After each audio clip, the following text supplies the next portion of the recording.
¿Ven la pantalla? ¿Todo ok? Bueno, ok. Entonces, hoy lo que vamos a hacer es ya empezar con el módulo 3, que es el de nutrición mineral.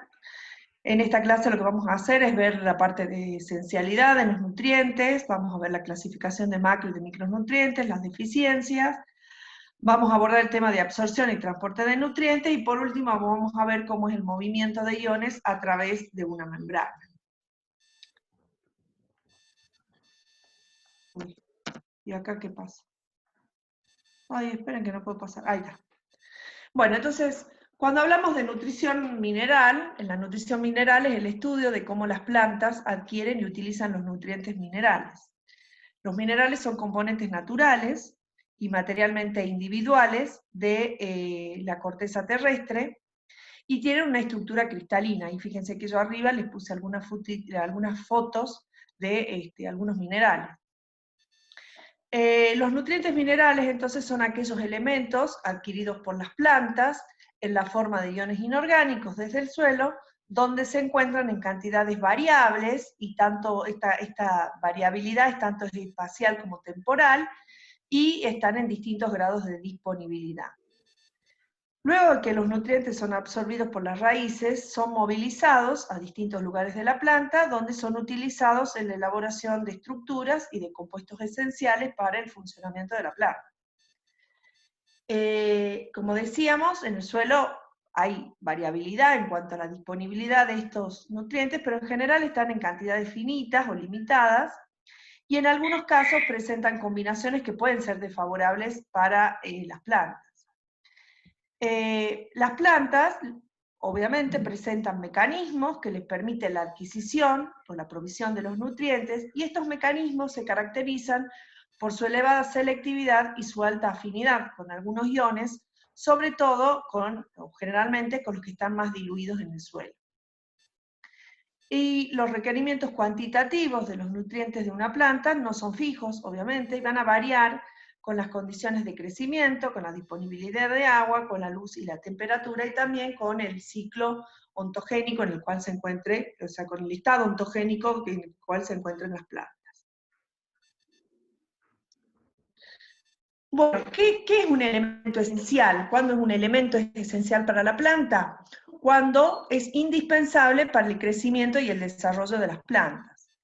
En el año 1934, Arnold y Stutt describieron o plantearon 3 criterios que debían cumplir un elemento para ser considerado esencial. Entonces estos son: que una planta va a ser incapaz de completar su ciclo vital en ausencia del elemento mineral considerado, que la función que realice dicho elemento no podrá ser desempeñada por otro mineral de reemplazo o sustitución, y que el elemento deberá estar directamente implicado en el metabolismo, ejemplo, como componente de una molécula esencial, o deberá ser requerido en una fase metabólica precisa, por ejemplo, en una reacción enzimática. Bueno, las plantas requieren de estos elementos esenciales en distintas cantidades, y entonces con base en la cantidad que necesita se clasifican en macro y en micronutrientes, bueno, de acuerdo a su concentración relativa en los tejidos de la planta. Y entonces así tenemos los macronutrientes, donde el contenido de materia seca es mayor al 0,1%, y aquí encontramos al nitrógeno, al potasio, al calcio, al magnesio, al fósforo y al azufre. Mientras que los micronutrientes son aquellos que en la materia seca de las plantas se encuentran en porcentajes mucho menores al 0,1%, y tenemos al cloro, al hierro, al boro, al manganeso, al zinc, al cobre, al níquel y al molibdeno. También existen otros elementos que se consideran que son elementos beneficiosos, que son suplementarios a los esenciales. Y también se ha mencionado que estos elementos beneficiosos pueden incluir, en algunos casos, podrían reemplazar parcialmente la falta de algún elemento esencial, o también pueden aumentar la tolerancia en los excesos de absorción de otros elementos, por ejemplo, el silicio cuando hay altas concentraciones de manganeso y de hierro en suelos ácidos. Y entre los elementos beneficiosos tenemos el sodio, el silicio, el cobalto, el aluminio, el selenio y el titanio. El sodio, para muchas especies, es un macronutriente, por ejemplo en las especies halófitas. Entonces, que estos elementos puedan algunos ser también considerados elementos esenciales va a depender de la especie. Acá simplemente, acá es una tabla en la cual ustedes pueden ver los distintos elementos requeridos por la planta. Fíjense que los 3 primeros, hidrógeno, carbono y oxígeno, son incorporados a la planta a través del dióxido de carbono, oxígeno y agua, que esto lo vamos a ver en fotosíntesis, pero conforman el 96% del total, digamos, de los elementos requeridos por la planta. En cuanto a los minerales del suelo, acá tenemos los macronutrientes y los micronutrientes. Fíjense que los macronutrientes representan un 3,6% más o menos del total, y acá lo que está recuadrado, fíjense que lo que está expresado, esta concentración de peso seco, en estos dos casos está representada, estos son porcentajes, mientras que los micronutrientes, fíjense que en su total representan un 0,4%, pero las cantidades que están acá están en partes por millón. O sea que tiene una concentración muy baja, como dijimos. Entonces, ¿cómo se determina si un nutriente es esencial? Existe una técnica, que es la más común, que es la técnica de hidroponía, que es una técnica de cultivo de plantas que consiste en hacer crecer a las plantas con raíces sumergidas en una solución nutritiva. Entonces, bueno, acá tienen el esquema, están las plantas, hay una solución nutritiva, que esta solución en general es la solución de Hoagland y Arnold. Bueno, tiene ha sufrido unas modificaciones desde que ellos la inventaron, bueno, la crearon, digamos, esta composición. Fíjense, acá está en la tabla. Y además, algo muy importante es que este sistema, esta técnica, tiene que tener aire, fíjense, permanentemente, o sea, tiene que estar aireada para que las raíces también puedan seguir respirando. Hay otra alternativa, que es el cultivo aeropónico, en donde las raíces, fíjense que no están en contacto directo con la solución nutritiva, sino que están como suspendidas, y entre la solución nutritiva y las raíces hay una cámara, digamos, hay una solución, está pulverizada, ¿sí? La solución nutritiva. Bueno, nosotros recién decíamos que los elementos, que los nutrientes son esenciales para el crecimiento y desarrollo de las plantas. Fíjense, acá tenemos un gráfico que nos muestra el crecimiento o rendimiento de un cultivo relativo a su máximo en función de la concentración del nutriente. Lo que podemos ver son como 3 zonas bien definidas. Tenemos una zona, fíjense acá, que sería una zona, se me desaparecieron los numeritos, pero esta es la franja número 1, la zona número 1, que se llama zona de deficiencia. Una zona 2, que es esta disminución en el crecimiento, esta curvita, este descenso de la tasa de crecimiento. Una zona 3, que tenemos una zona de consumo, y acá, si quieren, una zona 4. En realidad podríamos decir que la zona esta 2 está dentro de la zona de deficiencia. Entonces, ¿qué es lo que podemos ver?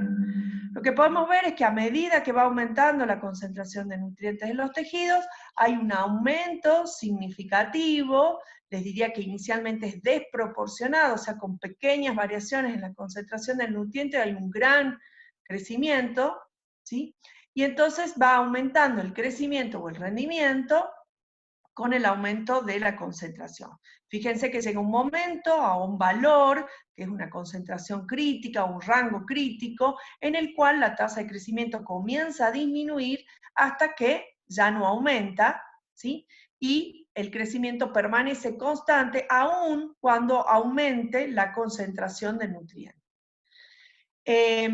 Y hay pasado un valor, fíjense que hay, también esto también podría ser otra concentración crítica que determinaría cuando entramos en la zona de toxicidad, es decir, cuando hay alta concentración de nutrientes, esos nutrientes pueden pasar a ser tóxicos para la planta, y entonces en ese momento empieza a disminuir el crecimiento de las plantas. Bueno, si hablamos de las deficiencias de nutrientes, que son, obviamente, van a afectar el crecimiento y el desarrollo de las plantas, y se van a manifestar con síntomas característicos que van a depender, obviamente, de las especies, van a depender del elemento que estemos considerando, van a depender también del estado ontogénico de las plantas. En el suelo es complicado asociar la falta de nutrientes con síntomas, porque bueno, tanto las deficiencias crónicas como agudas pueden causar los mismos síntomas. Las deficiencias de un elemento pueden causar deficiencia o acumulación excesiva de otro elemento esencial. algunas enfermedades, por ejemplo, causadas por virus, también pueden inducir síntomas similares a las deficiencias nutricionales. O sea que estudiar las deficiencias de nutrientes es muy complejo a nivel del suelo. Por eso es que existe la técnica de la hidroponía, que nos permite ir evaluando de manera individual la deficiencia de cada uno de los nutrientes. Esto lo van a ver mejor en el práctico, pero uno teniendo una solución puede mantener constante toda la concentración de nutrientes necesarios e ir variando de a uno la disponibilidad de ese nutriente, y entonces puede ver los efectos que tiene sobre el crecimiento y el desarrollo de las plantas. Entonces, los síntomas de deficiencias nutricionales, que son la expresión de desórdenes de los desórdenes metabólicos, que resultan de la falta del elemento esencial, y esto se relaciona con la función que van a desempeñar esos elementos en la planta, con relación a su estructura, o a su función metabólica, o a la función de homorregulación de las células. Bueno, acá tienen algunas fotitos. De nutrición, de deficiencias, pueden encontrar muchísimo material en internet, ¿no? Entonces, si nosotros, digamos, para poder saber cuáles son las deficiencias, tenemos que conocer cuáles son las funciones bioquímicas que tiene cada uno de esos nutrientes. Entonces, fíjense que los nutrientes están agrupados en 4 grupos. Tenemos el primer grupo, que son aquellos nutrientes que forman parte de compuestos carbonados, y ahí tenemos al nitrógeno y al azufre. Tenemos al grupo 2, que son nutrientes importantes en el almacenamiento de energía o de la integridad estructural, y tenemos el fósforo, el silicio y el boro. Tenemos el grupo 3, donde están los nutrientes que permanecen en forma iónica. Tenemos potasio, calcio, magnesio, cloro, manganeso y sodio. Y tenemos el grupo 4, que son nutrientes que están implicados en reacciones redox, como son el hierro, el zinc, el cobre, el níquel y el molibdeno. Acá ustedes tienen en detalle cuál es la función que tiene cada uno de estos elementos.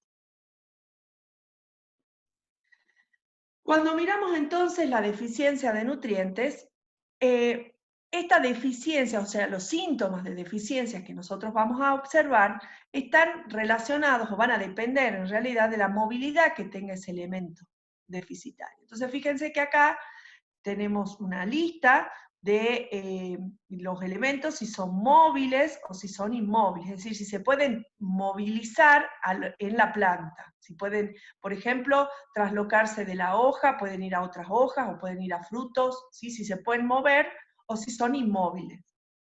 Dentro de los móviles tenemos el nitrógeno, el potasio, magnesio, fósforo, cloro, sodio, zinc y molibdeno, y en los inmóviles tenemos calcio, azufre, hierro, boro y cobre. ¿Sí? Fíjense que esta lista está hecha en función de un orden de abundancia en las plantas, de mayor a menor. Y acá tenemos algunas fotos, fíjense, de algunas deficiencias. Entonces, ¿cómo nosotros podemos diagnosticar el estado nutritivo de las plantas? O sea, ¿cómo podemos ver esas deficiencias? Se pueden hacer, por ejemplo, análisis de suelo, en donde se hace determinación de la composición y las propiedades del suelo, como pH, textura, conductividad eléctrica, materia orgánica, etc. Y el análisis del suelo lo que nos debe suministrar es información acerca de los nutrientes disponibles o asimilables, o que estén asimilables para la planta. También se pueden realizar análisis foliares, que son análisis químicos del material vegetal, con el fin de realizar obviamente un diagnóstico de nutrición, y se basa en la asunción de que existe una relación entre el crecimiento de las plantas y el contenido de nutrientes en el material a analizar, sea fresco o seco. Estos análisis se mandan a hacer en los laboratorios, por ejemplo, de suelo. Y por último tenemos el método diagnóstico mediante síntomas visibles de alteraciones nutricionales, que bueno, el diagnóstico, se hace un diagnóstico del estado nutricional basado en los síntomas visibles, y obviamente para que nosotros podamos identificar estos síntomas, esto va a requerir una aproximación sistemática basada en la capacidad del nutriente para movilizarse por el floema. Entonces, si nuestra evaluación o nuestra determinación de las deficiencias va a pasar por un análisis de los síntomas, bueno, entonces nosotros, ¿qué es lo que tenemos que saber? Fíjense, acá hay un cuadrito que ustedes después lo pueden seguir completando, yo lo hice para algunos. Tenemos cuál es el nutriente, yo acá les agregué de qué manera es asimilable, qué concentración, si un macro o un micronutriente, Fíjense, en la que sigue acá tenemos el hierro, que es un micro. La movilidad, la flechita está indicando que tiene alta movilidad, y fíjense que acá en el hierro tiene baja movilidad, les puse 2 ejemplos de baja. ¿Cuál es la función y cuál es el síntoma de deficiencia? Algo interesante acá para que tengamos presente es que con base, decíamos que para que nosotros podamos saber para que nosotros podamos ver esa deficiencia, ese síntoma, teníamos que saber la movilidad. Esta parte es muy importante en el sentido en que, por ejemplo, si nosotros decimos que el nitrógeno es móvil, entonces lo que se va a esperar es ver clorosis en hojas viejas, es decir, que ante una deficiencia de nitrógeno lo que va a ocurrir es que el nitrógeno de las hojas más viejas se va a traslocar, se va a movilizar hacia las hojas nuevas, hacia nuevos destinos, por ejemplo, que estén tejidos en crecimiento, o sea, que estén hojas creciendo o que estén en el desarrollo de flores o frutos, entonces ese nitrógeno se va a movilizar de las hojas viejas a las nuevas. Entonces, ¿dónde esperamos ver nosotros el síntoma? En las hojas viejas. Esperamos ver clorosis y necrosis finalmente en las hojas viejas. Bueno, y acá, por ejemplo, en el caso de el azufre, que tiene baja movilidad o en realidad es inmóvil, la deficiencia nosotros la esperamos ver en hojas nuevas. ¿Sí? En las hojas jóvenes esperamos ver síntomas de clorosis, incluso puede haber necrosis y muerte de las hojas, porque al ser un elemento inmóvil no se va a estar movilizando de las hojas viejas hacia las hojas nuevas. ¿Sí? Entonces vamos a ver, lo vamos a ver en hojas jóvenes.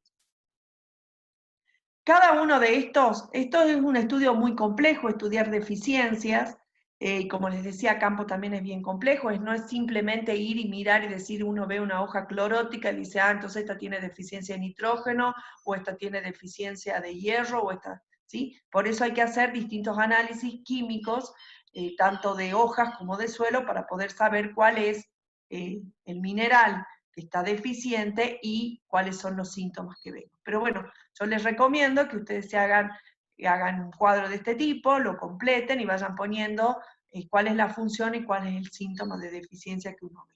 Recuerden tener presente, obviamente, esto de la movilidad, porque es la que nos indica dónde esperaríamos ver ese síntoma primero.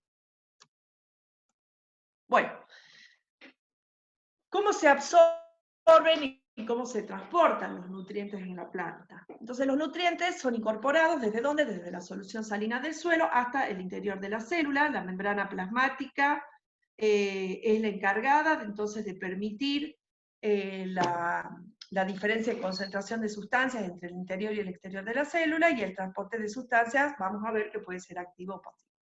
La célula va a tomar los nutrientes y también puede eliminar los desechos, y va a regular la presión de turgencia a través del pasaje de nutrientes por la membrana. Esto lo vamos a ver ahora al finalizar la clase de hoy. Como dije, los transportes pueden ser pasivos, que es el movimiento espontáneo de moléculas a favor de un gradiente de potencial químico, mientras que un activo es el movimiento de sustancias en contra de un gradiente de potencial químico. No es espontáneo y va a requerir el gasto de energía por parte de la célula. Bueno, el transporte biológico puede deberse a 4 factores, tanto a la concentración, a la presión hidrostática, a la gravedad y a los campos eléctricos, que esto lo vamos a ver ahora en un ratito. Entonces, ¿cómo están disponibles? O sea, pensemos la disponibilidad de los nutrientes en función de la estructura del suelo. Nosotros en el suelo tenemos partículas inorgánicas y orgánicas que pueden estar libres, o sea, en la solución del suelo, o pueden estar absorbidas a las partículas del suelo. ¿Y esto de qué va a depender? Del tipo del suelo que tengamos y de sus características. Entonces acá habría que ver si tenemos suelos arcillosos, si tenemos suelos arenosos, limosos, y cuáles son las retenciones que tiene, o las características que tienen esos suelos, y eso nos va a permitir entonces saber cuál va a ser la disponibilidad de esos nutrientes en ese tipo de suelo. Fíjense, acá hay una figura donde muestra un pedazo, bueno, una fracción de suelo.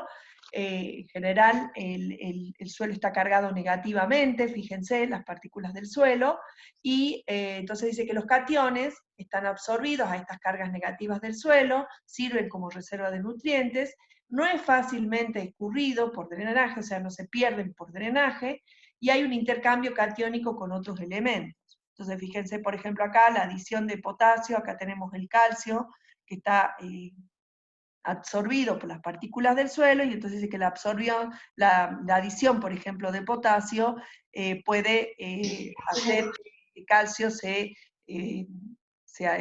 vincule, digamos, o se interaccione con este potasio y quede libre, digamos, o disponible para ser absorbido por la planta porque deja de interactuar con las partículas del suelo. En los aniones tenemos nitratos, por ejemplo, que pueden estar disueltos y móviles en la solución del suelo, fosfatos, que pueden intercambiarse con los grupos hidroxilos de los aluminatos, sulfatos, que en presencia de, por ejemplo, de calcio van a formar yeso, que son levemente solubles y están disponibles para la planta, y que en suelos básicos tienen una gran disponibilidad, por ejemplo, en suelos básicos hay una gran disponibilidad de calcio y una buena provisión y poca movilización de sulfato. Bueno, todas estas características, obviamente, como les decía, va a tener que ver mucho con la estructura, con el tipo de suelo que nosotros, en donde se encuentran las plantas que estamos estudiando. Bueno, ¿cómo es el contacto entonces de la raíz con el nutriente? Pueden haber tres vías de contacto, o sea, por crecimiento de la raíz, o sea, hay una intercepción directa de la raíz con el nutriente. El movimiento de los iones puede entrar entonces por difusión, que va a ser a favor de un gradiente que se crea cuando es absorbido, o sea, acá entre la raíz y la solución del suelo pueden entrar por difusión. Y también, como habíamos dicho anteriormente cuando vimos agua, el movimiento del ion ocurre por flujo masal en la solución del suelo que se mueve hacia la planta. ¿sí? Y esto, acuérdense que el flujo masal era resultado de esta fuerza. ¿Se acuerda cuando vimos la clase pasada transpiración y decíamos que la transpiración era la que iba a generar esta fuerza, que hablamos de la teoría coheso-tenso transpiratoria, y hablamos del concepto suelo, planta, atmósfera, y entonces decíamos que la transpiración era la que generaba esta tensión que hacía que el agua ingrese a las células, y lo hacía a través de flujo masal. O sea, el agua, donde van a estar disueltos los nutrientes, va a circular por flujo masal y después por difusión a nivel, o sea, cerca de la raíz. ¿Sí? O sea que a ver, quiero que quede, a ver, espera atrás, acá. Entonces, el contacto de los nutrientes en el suelo se pueden estar movilizando por difusión a cortas distancias, y esto ocurre cerca de los ápices de las raíces o cerca de las raíces. Los nutrientes se pueden estar moviendo por flujo masal en la solución, en el suelo, y a su vez, las raíces pueden tener un contacto directo con los nutrientes a través del crecimiento.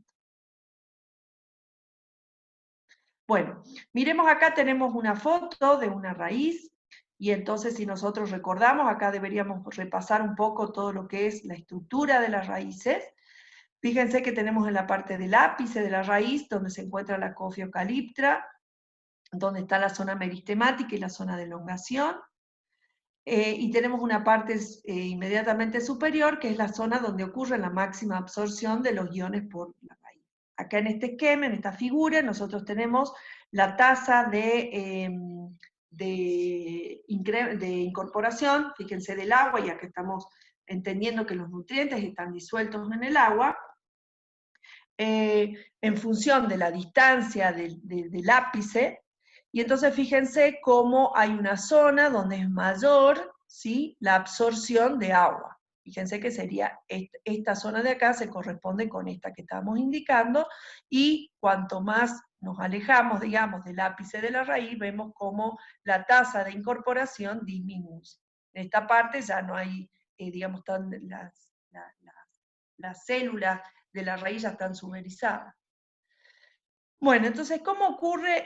¿Cuáles son las vías de movimiento dentro de la raíz? Esto ya lo habíamos visto en agua. Repasemos que teníamos dos rutas, una ruta simplástica, que los iones deben atravesar las membranas por mecanismos que ahora vamos a ver, que pueden ser activos o pasivos, y entonces el agua entraba atravesaba las membranas y después iba circulando a través de los tejidos, por los plasmodesmos que existen entre las células, ¿sí? ¿Se acuerdan?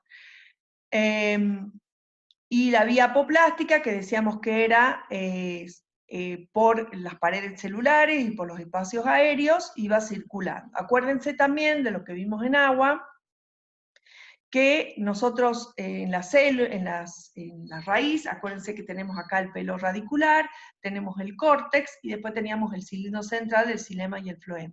Teníamos la endodermis, que estaba caracterizada por presentar lo que conocemos como banda de Caspary, que es que sus células están suberizadas, y entonces acá lo que nosotros veíamos era que la ruta apoplástica se cortaba, ¿sí? O sea, no podía seguir a través de las paredes celulares, y entonces esa solución, esa agua tiene que entrar, tiene que atravesar las membranas, y después sí puede seguir, ya sea vía apoplástica o sin plástica.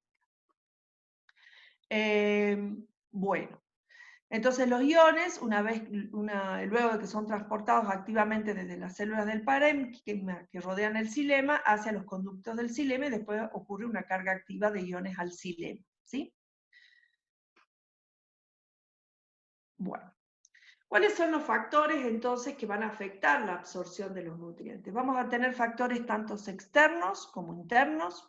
Dentro de los externos tenemos el contenido de agua del suelo, tenemos el pH, la temperatura, la irradianza, la aireación, la rizósfera y la concentración, obviamente, de los nutrientes. Y en los factores internos tenemos el estado nutricional de la raíz, de la planta y la arquitectura de la raíz.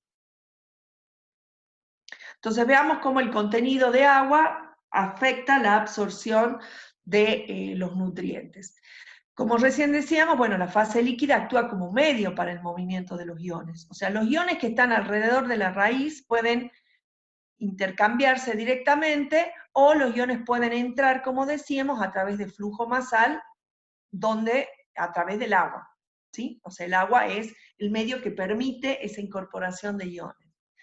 Como sabemos, el agua va a afectar el crecimiento de las raíces, va a afectar la movilidad por flujo masal y también por difusión, y bajos contenidos de agua van a determinar, por ejemplo, la inmovilización de algunos elementos en la fase sólida del suelo, por ejemplo, el fósforo y el potasio. O sea, teniendo presente que el agua sirve como medio de transporte, todas las plantas que estén estresadas hídricamente, o sea, cuando haya poca disponibilidad de agua en el suelo, va a afectar, ¿sí?, obviamente, la absorción de esos nutrientes. También va a afectar a la actividad de muchos microorganismos, y como saben, los microorganismos intervienen todo en lo que es la mineralización de los compuestos. Y entonces, bueno, fíjense, acá hay una foto donde muestra cómo es el desarrollo de las raíces cuando está en un suelo seco, y fíjense cómo cuando están irrigados. En esta figura lo que podemos ver es el efecto del contenido hídrico del suelo sobre la biomasa, fíjense acá está la biomasa, y sobre la absorción de fosfatos, de fósforo. Y entonces lo que podemos ver es cómo, con relación a la absorción del fósforo, cómo con bajos contenidos, cuando hay poco contenido hídrico del suelo, la absorción es muy baja, y cómo va aumentando esa tasa de absorción en función del contenido hídrico del suelo. O sea, cuanto más agua tenemos en el suelo, mayor es la absorción del fósforo. Con relación al pH, tenemos que, fíjense, acá tenemos una figura que nos muestra la influencia del pH, sobre la disponibilidad de nutrientes. Bueno, el ancho de estas formas, de estas bandas, nos está mostrando el grado de disponibilidad que tienen las plantas de esos nutrientes, y lo que podemos ver, acá tenemos mayor acidez, y acá mayor alcalinidad, o que sea más básico. Acá tenemos pH neutro, y entonces fíjense cómo, dependiendo de cuál sea el nutriente, tienen unas distintas formas, pero lo que sí podemos ver como patrón general es que en un pH entre 5,5 y 6,5 tenemos disponible todos los nutrientes, ¿sí? Fíjense cómo cuando el pH se hace más básico, hay limitaciones en la incorporación de algunos elementos, ¿sí? Fíjense acá también en el fósforo. Y entonces, ¿qué es lo que sabemos? Que pH relativamente bajos favorecen la liberación de iones de potasio, de magnesio, de calcio y de manganeso. de la roca madre, aumenta la solubilidad de sales de carbonatos, de sulfatos y de fosfatos y de iones como el aluminio, mejora la absorción del fósforo, la facilidad con que, bueno, con que se absorben los iones de fosfatos disminuye al aumentar la carga, por lo que pH altos van a reducir esa absorción, ¿sí? Fíjense acá. Con pH altos hay interferencia con la absorción, por ejemplo, de hierro y también de otros micronutrientes, que era lo que recién les comentaba. Con relación a la temperatura, la tasa de absorción va a aumentar con la temperatura, por ejemplo, hasta 40 grados. Fíjense acá en la figura, tenemos la absorción de fosfato en función de la temperatura y vemos cómo a medida que aumenta la temperatura, aumenta la absorción. Sin embargo, por arriba de estos valores comienza a disminuir la tasa de absorción y acá entonces nosotros tenemos que recordar de química todo lo que hace a la desnaturalización de proteínas y desorganización de membranas. Y lo mismo cuando tenemos temperaturas muy bajas, toda la falta de activación enzimática que hay, entonces que hacen que la absorción sea menor. La temperatura, la respuesta de la absorción a la temperatura tiene una respuesta más bien de tipo óptimo, o sea, que va a aumentar y después acá va a disminuir. Bueno, acá tenemos también que, bueno, que en suelos fríos, por ejemplo, hay un predominio de nitrógeno bajo la forma de amonio, ya que la nitrificación está más atenuada, y obviamente el efecto, la respuesta que tengan las tasas de absorción en función de la temperatura va a variar también, como siempre, con el ciclo de vida de las especies. O sea, siempre las respuestas, y algo que tenemos que tener siempre presente, es que todas las respuestas que nosotros estemos mirando o evaluando van a depender de la especie, de las características que tenga esa especie, de los mecanismos que presenten, y también del estadio del ciclo de vida en el cual estemos estudiando. Digamos, las respuestas no van a ser iguales si estamos hablando de plantas adultas o si estamos hablando de plántulas, por ejemplo. O si estamos hablando de herbáceas o si estamos hablando de árboles. Con relación a la irradiancia, en realidad acá el efecto va a depender básicamente, o sea, cuál es el efecto de la irradiancia, está muy relacionada y va a depender en realidad de la disponibilidad de ese nutriente en el suelo. Entonces, cuando la disponibilidad es alta, las bajas irradianzas pueden reducir la absorción de nutrientes y esto en realidad está vinculado con lo que es fotosíntesis, que vamos a ver la clase que viene, ¿sí? Está relacionado con el crecimiento de las plantas. O sea, se relaciona indirectamente a través de fotosíntesis. Acá lo que podemos ver en esta figura es la absorción de nitrógeno en función del tiempo, cuando hay alta irradiancia y cuando hay baja irradiancia. Acá lo que nos dice en esta figura es que la disponibilidad del nutriente no es limitante, ¿sí? Entonces, si no hay disponibilidad, fíjense como cuando hay altas irradiancias, hay mayor absorción de nitrógeno que cuando hay bajas irradiancias, y como les decía, esto en realidad está vinculado a lo que hace al crecimiento, o sea, cómo afecta la irradiancia a la fotosíntesis, y por lo tanto, cómo esto indirectamente afecta a la absorción de nitrógeno.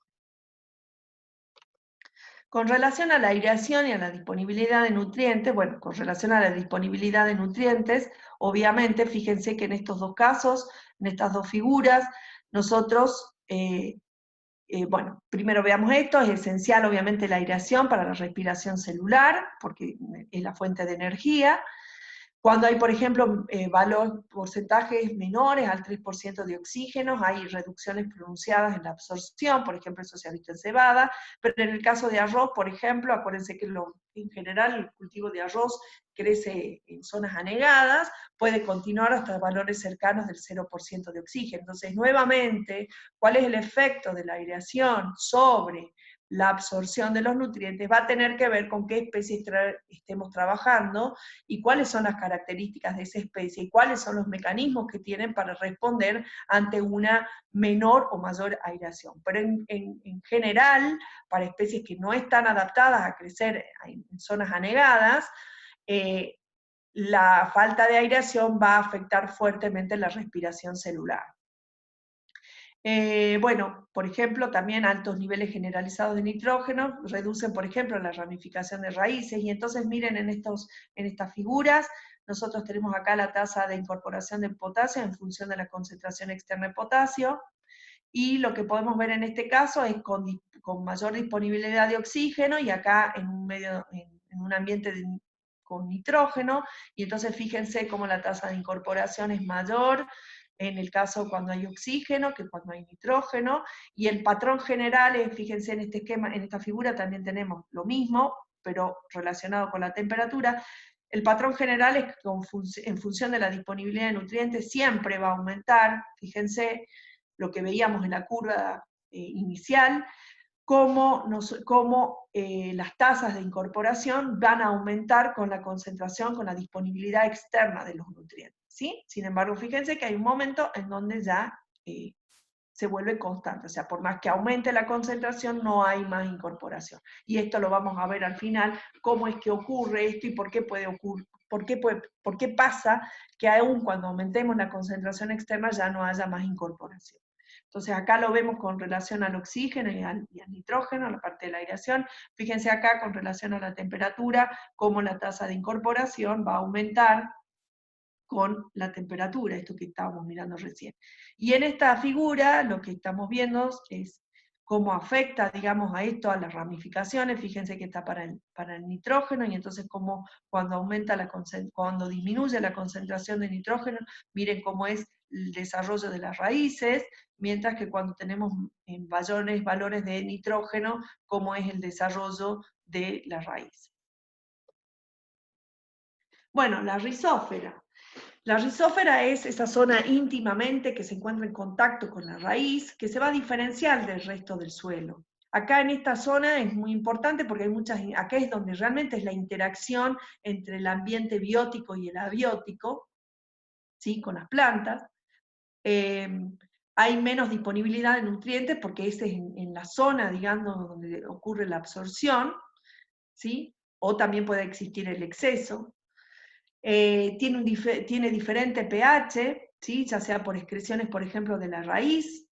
Sabemos que la raíz produce exudados y eso obviamente va a afectar el pH y eso por lo tanto también va a afectar, como habíamos visto, cuál es la disponibilidad de ese nutriente. Los suelos con poco drenaje tienen diferencias también, obviamente, en los niveles de oxígeno y dióxido de carbono a nivel de la rizósfera. En situaciones de baja disponibilidad de hierro, por ejemplo, algunas especies como el girasol, el maíz, la soja, disminuyen su pH de la rizósfera, de modo que el hierro, por ejemplo, inorgánico, se torna más soluble. O sea, ¿qué es lo que tenemos que tener presente y por qué es importante la rizósfera? Porque esta zona que está íntimamente en contacto puede ser modificada por la planta de tal manera de permitir que esos nutrientes que a su vez están siendo, por ejemplo, pueden estar en menor disponibilidad porque están siendo absorbidos, pueden modificar ese ambiente y permitir que otros nutrientes puedan ser incorporados. Acá fíjense, es un esquema de dicotiledóneas y no gramíneas, donde las plantas lo que hacen es, cuando no pueden, por ejemplo, es para el hierro, cuando no pueden ser absorbidos, entonces producen sustancias que son quelatos, que lo que hacen es interactuar con este hierro y lo transforman en una forma que puede ser asimilable por las plantas, y acá en las casas de las gramíneas hay liberación de compuestos quelantes que se llaman fitosideróforos. Fíjense que también lo que hace es interactuar con el hierro y permitir que sea incorporado el hierro a las plantas. Con relación al estado nutricional y en general de las plantas y de la arquitectura de la raíz, bueno, el flujo de iones hacia el interior de la misma está negativamente correlacionado con la concentración en los tejidos de este ion en particular. La baja disponibilidad, por ejemplo, de fosfato o potasio va a generar un aumento en la afinidad por estos iones. Y acá lo que vamos a ver es cómo ¿se acuerdan cuando en la clase pasada nosotros hablábamos de que había una señal, que esa señal iba a generar una vía de señalización o de transducción y vamos a terminar viendo una respuesta? ¿Cuál es la señal en este caso? La señal siempre va a ser la disponibilidad de los nutrientes. Esa va a ser la señal que va a tener la concentración interna de esos nutrientes, son los que van a servir de señalización para desencadenar una vía de señalización o de transducción que va a terminar en expresión de genes que van a producir la respuesta, que van a intervenir en la respuesta. Y entonces, por ejemplo, cuando hay una baja disponibilidad de fosfato de potasio, esa es la señal y va a producir que se expresen genes de proteínas transportadoras con alta afinidad, es decir, que esas proteínas de membrana tengan una alta afinidad por el potasio y por el fósforo y puedan ser así de esa manera asimilables. Bueno, la densidad de los pelos, fíjense acá lo que tenemos es, en esta figura tenemos la entrada de potasio, o sea, la tasa de absorción, ¿sí?, de potasio en función de la concentración de potasio en el tejido. Y entonces fíjense cómo cuando esta era la relación que yo les decía, una relación inversa, o sea, cuando hay poca disponibilidad de nutrientes en la planta, en los tejidos, ¿qué es lo que va a pasar? Va a haber una mayor absorción y esa absorción va a ir disminuyendo a medida que aumente la concentración. Tenemos que tener presente de que si el transporte es de manera activa, eso tiene un gasto de energía. Por lo tanto, siempre tiene que haber un balance entre el gasto de incorporar estos nutrientes y los beneficios. Entonces, es decir, si las plantas están nutricionalmente bien, o la planta en general y la raíz en particular, entonces si no es necesario, no va a haber, o sea, va a ir disminuyendo la absorción de nutrientes, obviamente. Con relación a la arquitectura de la raíz, fíjense que la densidad de los pelos radicales, bueno, está regulada, obviamente, por la disponibilidad de nutrientes en el suelo, y hay una respuesta local de las raíces. Y entonces lo que nos muestra acá la figura son las respuestas del crecimiento de raíces de cebada a distintas disponibilidades de nutrientes, y este es un experimento que lo que hicieron fue que la parte, esta media, aumentaron 100 veces el contenido de cada uno de estos nutrientes, y entonces vieron cómo era la respuesta. Fíjense que acá es el control, donde no hay deficiencia de ninguno de estos nutrientes, ¿sí?, en ninguno de los estratos, fíjense. Y en el caso del fósforo había deficiencias en la parte superior e inferior y un aumento de concentración en este estrato. Entonces vemos cómo para los tres nutrientes, en la zona donde había mayor concentración, hay un mayor desarrollo de raíces, y fíjense cómo es la arquitectura, mientras que en las otras dos zonas va a variar, ¿sí? O sea, va a ser menor. Fíjense cómo en el caso del potasio este efecto está más atenuado, ¿sí?, respecto de lo que puede ser el nitrato. Miren acá en estas zonas donde hay menor concentración, cómo disminuye el desarrollo. Bueno, entonces una vez que nosotros tenemos que ya han entrado, cómo se que han entrado, que esto lo vamos a ver ahora al final, cómo es realmente el ingreso de los nutrientes a la raíz, cómo se distribuyen los nutrientes exportados por la raíz al vástago. Entonces tenemos tanto importaciones como exportaciones. Las importaciones, o sea, la entrada, recién cuando estábamos mirando a nivel de las raíces, nosotros decíamos que los nutrientes iban a entrar en la solución y iban a ir directamente por xilema. O sea, los iones absorbidos por la raíz ascienden por el xilema, fíjense, pueden llegar a tener una tasa de 40 metros por hora. Esta vía depende, como habíamos dicho, del flujo transpiratorio que llega al órgano, ¿sí? También puede haber una entrada por floema, pero en este caso solo se van a movilizar por floema aquellos elementos que son móviles, ¿sí?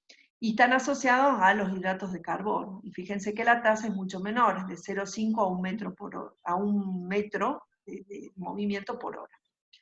En cuanto a las exportaciones, van a salir por floema y también solo en el caso de que los elementos sean móviles y también forman parte de azúcares, de aminoácidos, etc. O sea, el movimiento de los nutrientes desde la raíz al resto fundamentalmente ocurre por xilema y después las translocaciones van a ocurrir por floema siempre y cuando esos elementos sean móviles.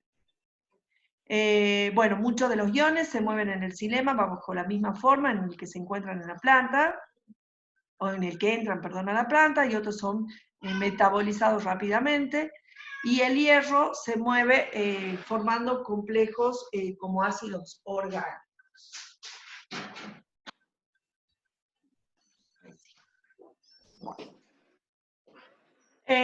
Veamos acá, tenemos cómo es la importación y la exportación, un ejemplo de cómo es la importación y la exportación de fósforo para una hoja durante su desarrollo, o sea, durante su expansión y madurez.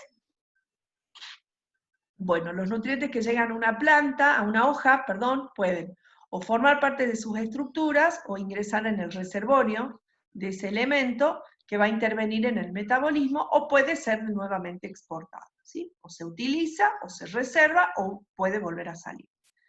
La proporción total de un elemento que sigue una vía particular de distribución es función de ¿qué? Del elemento en cuestión, sí que estemos considerando, y acá acuérdense que tenemos que ver si es un elemento móvil o inmóvil, de la edad de la hoja y también del estado ontogénico de la planta.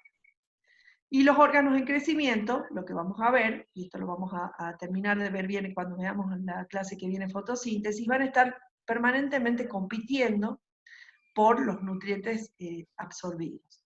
Entonces fíjense que acá lo que tenemos en esta figura, tenemos cómo es el área foliar, ¿sí? Para una hoja de pepino, fíjense cómo es esto desde hojas muy pequeñas, poco expandidas, hasta hojas maduras, y después acá ya tenemos una hoja senescente.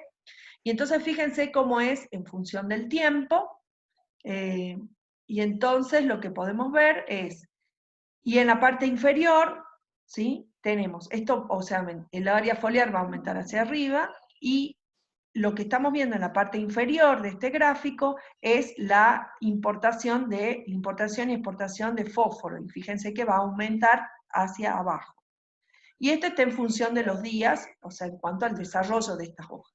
Entonces, fíjense, si miramos nosotros el área foliar, vamos a ver que en función de los días, cómo va aumentando el área foliar, ¿sí? Esta curva nos está indicando que el área foliar va a aumentar, y fíjense que cuando empieza la senescencia ya disminuye, obviamente.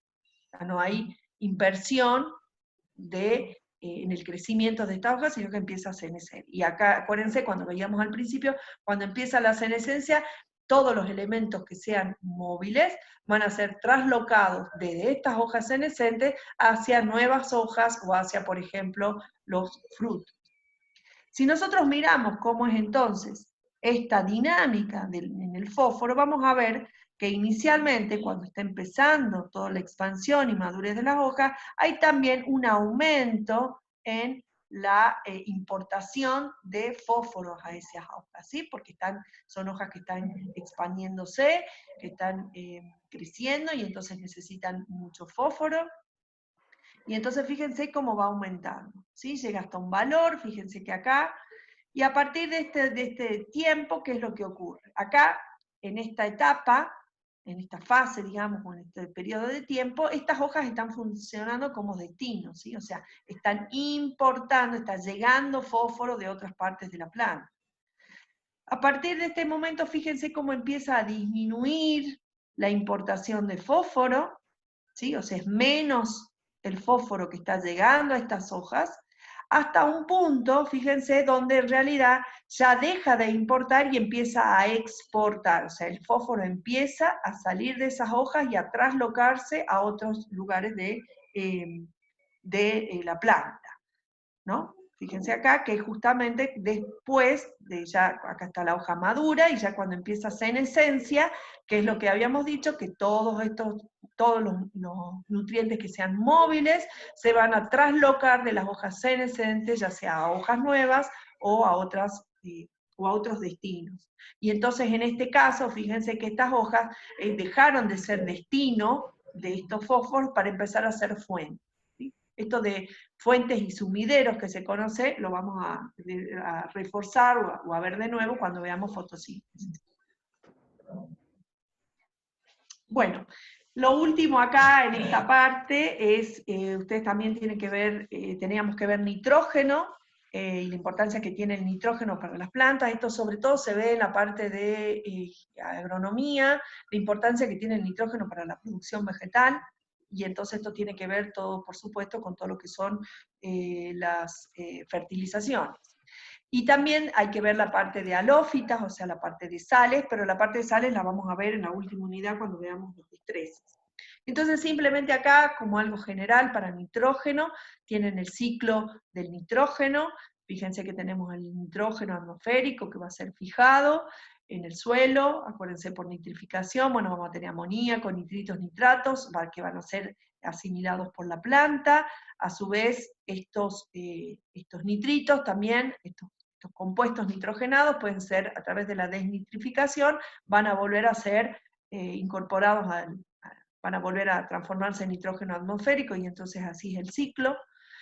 También recuerden, que es algo que vamos a ver también al final, cómo puede, también este nitrógeno atmosférico puede ser fijado de manera simbiótica. Existe simbiosis entre las plantas y microorganismos que les permite en suelos deficientes de nitrógeno fijar dióxido de carbono, y esto obviamente le da una ventaja adaptativa a estas plantas.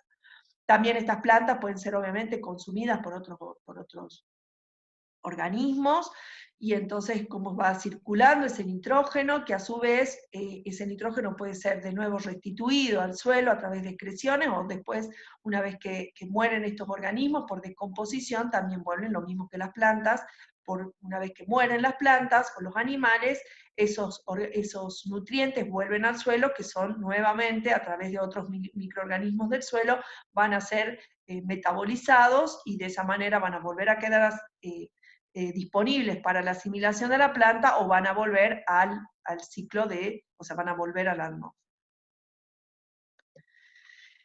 ¿Qué podemos decir del nitrógeno? Bueno, el nitrógeno es muy importante porque promueve la expansión foliar y aumenta la capacidad fotosintética en las hojas maduras. Fíjense, yo acá les puse un esquema arriba de la distribución del nitrógeno entre las distintas proteínas y otros compuestos nitrogenados en la célula del mesófilo para una planta C3.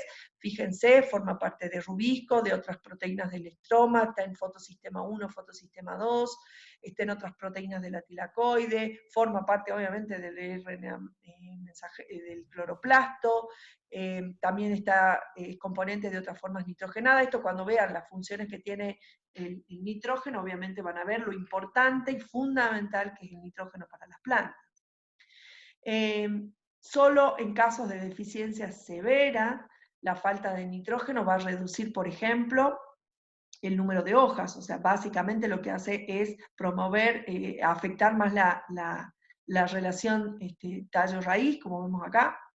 Bueno, frente a un déficit de nitrógeno se inhibe la expansión de las hojas jóvenes, y además se adelanta la senescencia de hojas maduras, y ¿qué es lo que ocurre? Como es móvil, se exporta el nitrógeno de esas hojas, ¿sí? O sea, y vamos a ver que un amarillamiento, perdón, o una clorosis. ¿Qué es lo que vemos? Que el nitrógeno va a aumentar esa relación tallo-raíz. Y entonces fíjense que acá con lechuga nosotros tenemos, cuando hay disponibilidad de nitrógeno, bueno, hay una relación entre la parte aérea de la lechuga, que en este caso son las hojas lo que se están midiendo en el tallo, una relación entre la parte aérea y la parte subterránea.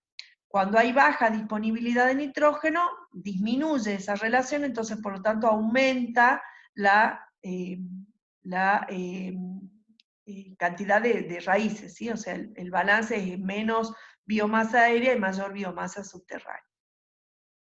Lo que acá les muestro es esto que decíamos, cómo fuertemente el nitrógeno va a afectar el área foliar más que el número de hojas. Solamente acá, como decíamos, en caso de una deficiencia severa vamos a ver reducción en la cantidad de hojas, sí vamos a ver entonces reducción en el área foliar.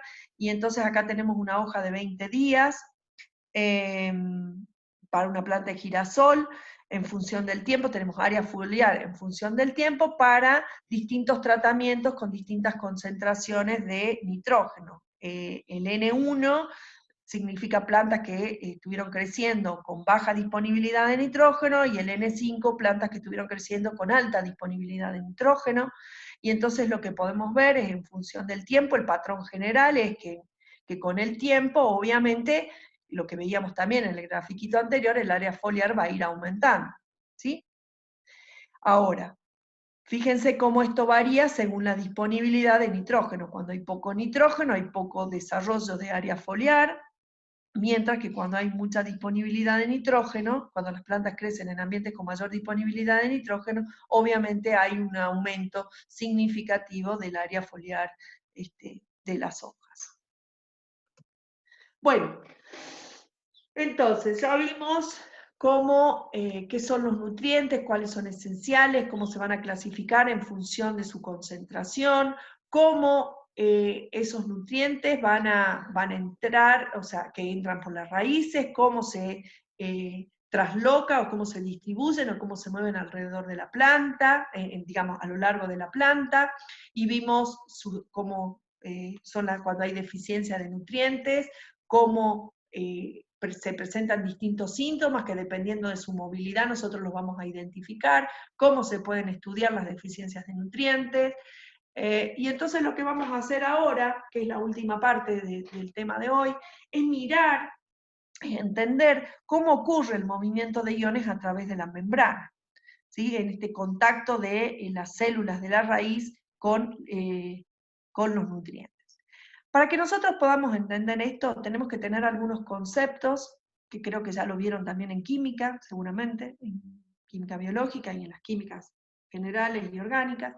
Tenemos que tener algunos conceptos. Lo primero que tenemos que saber es que la energía asociada a un ion va a depender de las características, o sea, nosotros sabemos que los iones están cargados, ¿sí?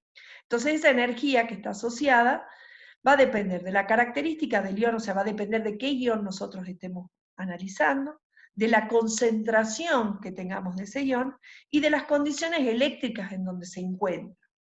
¿Sí? Recién veíamos cómo en el suelo estaba cargado negativamente y entonces cómo eso hacía que los cationes estén absorbidos a esas partículas y cómo se aparecían, si había disponibilidad de otros cationes, cómo interactuaban entre ellos y quedaban disponibles para la plata. Bueno, eso es lo que vamos a ver ahora, cómo ocurre ese movimiento entonces de esos iones a través de la membrana, teniendo presente entonces que las condiciones eléctricas del lugar donde se encuentra, de la concentración del ion y de las características propias de cada uno de ellos. Con base en eso nosotros podemos definir lo que se conoce como potencial eléctrico de un ion, que lo que hace es cuantificar la capacidad de trabajo o la energía libre que tiene ese ion. ¿Sí? Y está simbolizada con la letra mu.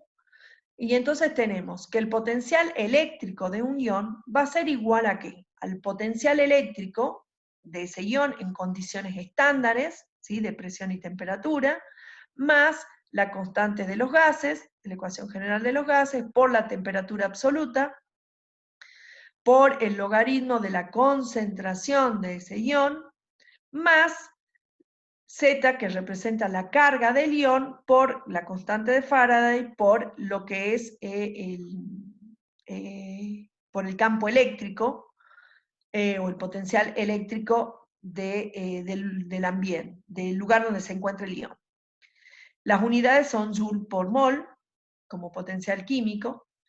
Y entonces, ¿qué es lo que tenemos? Fíjense en esta figura, tenemos un esquema de dos compartimentos, uno exterior, que es acá simbolizado con la letra E, y otro interior, simbolizado con la letra I, que están separados por una membrana semipermeable, a través de la cual ese ion J puede fluir hasta alcanzar un equilibrio termodinámico. O sea, puede entrar o salir dependiendo de lo que vamos a ver ahora, dependiendo no solo de la concentración, sino también de su carga. Si existiera equilibrio, nosotros podríamos igualar, entonces, en un equilibrio, ¿a qué va a ser igual? A este potencial electroquímico va a ser igual, si están en equilibrio, va a ser igual el externo respecto al interno. Igualando y despejando, va a aparecer acá el término que conocemos como potencial de membrana. ¿Qué es el potencial de membrana? Es la diferencia de potencial eléctrico entre estos dos compartimentos. ¿Sí? Y a su vez hay otro punto importante, otro concepto importante, que es el potencial de Nernst, que es el potencial de membrana, este potencial de membrana, con el que el ion J, este que estamos estudiando, estaría en equilibrio. ¿Sí? Con base en estos dos conceptos, entonces nosotros vamos a poder determinar si el ion entra o sale. Acá está cómo se calcula el potencial de Nernst. Bueno, ¿de qué depende entonces ese potencial de membrana? ¿Cómo se genera? Va a depender de la asimetría de cargas a ambos lados de esa membrana. ¿sí? O sea, nosotros sabemos que los iones no están en equilibrio y entonces eso va a generar una asimetría de carga entre el exterior y el interior de, en nuestro caso, de nuestra célula. ¿Cómo se origina esta asimetría de cargas? Se puede originar de dos formas. Una es por difusión, ¿sí? De diferentes iones, o sea, que los iones estén difundiendo del interior al exterior o del exterior al interior, o también por un bombeo de protones, ¿sí? O sea, van saliendo protones y eso va a generar esta asimetría de cargas entre ambos lados de la membrana. La magnitud de la desigualdad puede calcularse a partir de la diferencia entre los potenciales electroquímicos de un ion en los dos lados del compartimiento. Entonces, esta diferencia es lo que nosotros conocemos como el gradiente de potencial electroquímico, que es la diferencia entre ambos compartimentos, entre el interior y el exterior. ¿Qué es? Es la diferencia entonces entre el potencial de membrana y el potencial de Nernst, si estuvieran en equilibrio, para el ion multiplicado por la carga de ese ion, y se mide en milivoltios. ¿Sí? Entonces fíjense que nosotros acá tenemos el gradiente de potencial, simbolizado, ¿sí? Con la letra delta, el gradiente de potencial electroquímico, entonces dijimos que es la diferencia entre estos, tanto el potencial de membrana menos el potencial de Nernst multiplicado por la carga del ion. ¿Qué es lo que tenemos nosotros? Si el potencial de membrana es igual al potencial de Nernst, entonces el ion está en un equilibrio dinámico, ¿sí? O sea, se mantiene, digamos, lo que entra igual a lo que sale, está equilibrada ese ion entre el medio externo y el medio interno. Si el potencial de membrana es distinto, si es positivo o es mayor que 0, el ion va a tender a salir. ¿Sí? Si el potencial de, si este delta es menor, o sea, si el valor es negativo, el ion va a tender a entrar a la célula. Esto es importante que tengamos presente qué valores pueden tomar, porque esto es lo que nos va a permitir saber si el ion va a entrar o va a salir de la célula. Bueno, ¿cómo se puede medir? Se puede medir con electrodos, que se va a expresar en milivoltios, y es un valor, en realidad es un valor típico que va a oscilar entre menos 90 y menos 110 milivoltios para una membrana celular. Entonces, fíjense esto cómo se mide el potencial de membrana en las células vegetales mediante microelectrodos. El electrodo dice que tanto el electrodo 1, el que se introduce en la célula, como el 3, que es el de referencia, que es el de referencia es para cloruro de potasio, bueno, y se conecta a un voltímetro de alta potencia, ¿sí? Fíjense acá, entonces el microelectrodo atraviesa la pared celular y se aloja en el plasmalema, en contacto con el citoplasma, pero no tiene que tocar el tonoplasma. Bueno, fíjense, bueno, acá es un ejemplo. ¿Y cómo se mide? Entonces se mide a través de este voltímetro. Bueno, entonces dijimos, ¿cómo se mueve habíamos dicho que los iones se pueden mover a través de las membranas, puede ser de dos tipos, o pasivo o activo. Si dijimos que este movimiento es el que va a producir ese desbalance, ese desequilibrio, o esa asimetría de cargas entre los dos compartimentos, el interno y el externo. El transporte pasivo, dijimos que es a favor de un gradiente electroquímico, mientras que el transporte activo es en contra de un gradiente electroquímico, y vamos a ver que tiene sin gasto de energía, mientras que el activo es con gasto de energía. Entonces, fíjense, acá tenemos un esquema, tenemos nuestra membrana semipermeable, tenemos el potencial químico en el compartimento A, y tenemos el potencial químico en el compartimento B, y entonces acá, ¿qué es lo que vemos? Vemos un transporte de tipo pasivo, ¿sí? Por difusión, que va a ocurrir a favor de ese gradiente de potencial químico. Fíjense que acá lo que nos está indicando, con el tamaño de estas cajas, es que el potencial electroquímico, el potencial químico es mayor en el compartimento A que B. Entonces, va a ocurrir un transporte pasivo a favor de este gradiente de potencial químico. En este caso, en el de equilibrio, ¿sí? Fíjense que los dos potenciales son iguales, entonces está equilibrado. Y en este último caso, fíjense que hay un transporte activo, o sea, está pasando, o sea, se está transportando en contra de un gradiente de potencial. El potencial en este compartimento es menor que en este, entonces va en contra de este gradiente de potencial químico.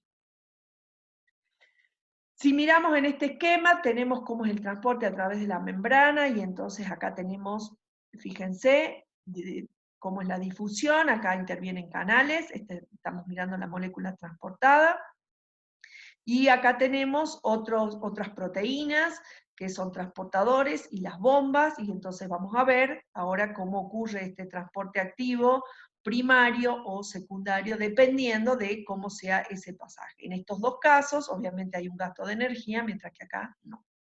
Y acá, bueno, acá simplemente lo que están marcando es cómo es el gradiente electroquímico, mayor a menor, y entonces fíjense que acá la difusión ocurre desde un mayor gradiente a uno menor, mientras que en estos dos casos va a ocurrir en contra, ¿sí?, de este gradiente. En este caso, saliendo, en estos dos casos, digamos, saliendo estas partículas, estos nutrientes. Entonces, miremos cómo es el movimiento pasivo de estos iones. Bueno, se produce, como dijimos, a favor de un gradiente de potencial electroquímico, que es la fuerza motriz, y a través de canales, ¿sí? Acuérdense que cuando ya veíamos agua, siempre estábamos mirando y definiendo cuál es la fuerza motriz que va a producir ese movimiento, y en la vez pasada nosotros estábamos mirando cómo era el movimiento del agua, y en este caso vamos a estar viendo cómo son los movimientos de los iones. Entonces la fuerza motriz que hace que se muevan estos iones va a ser el gradiente de potencial electroquímico, a través de ¿quién? De los canales.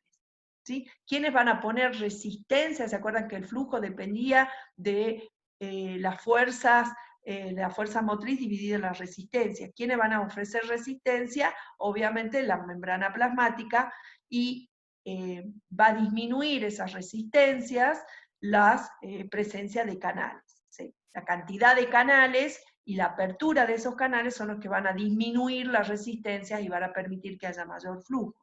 Esos canales son proteínas, y por ejemplo tenemos canales de potasio, de cloro, de calcio, y también las acuaporinas que vimos en la clase pasada para el transporte de agua también son canales, ¿sí?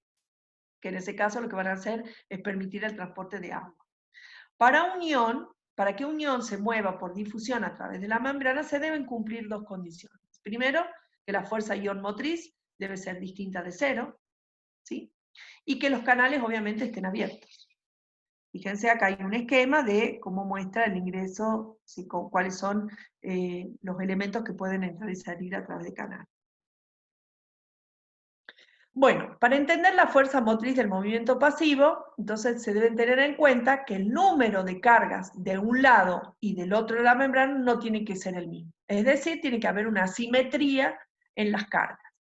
La diferencia de cargas a ambos lados de la membrana, que es lo que va a generar, como dijimos, un potencial de membrana. Entonces, fíjense acá, vamos a ver que hay mayor concentración de protones afuera, ¿sí? Acá tenemos la pared celular, acá está la parte interna, acá tenemos la célula, hay más cargas negativas adentro que afuera, y entonces, fíjense que el potencial de membrana va a tener valores negativos. ¿Por qué? Porque hay más cargas positivas en el apoplasto que en el simplasto, que acá ven. Entonces, ¿por qué hay más cargas positivas? ¿Por qué puede ocurrir entonces que nosotros tengamos más cargas positivas afuera que adentro de las células?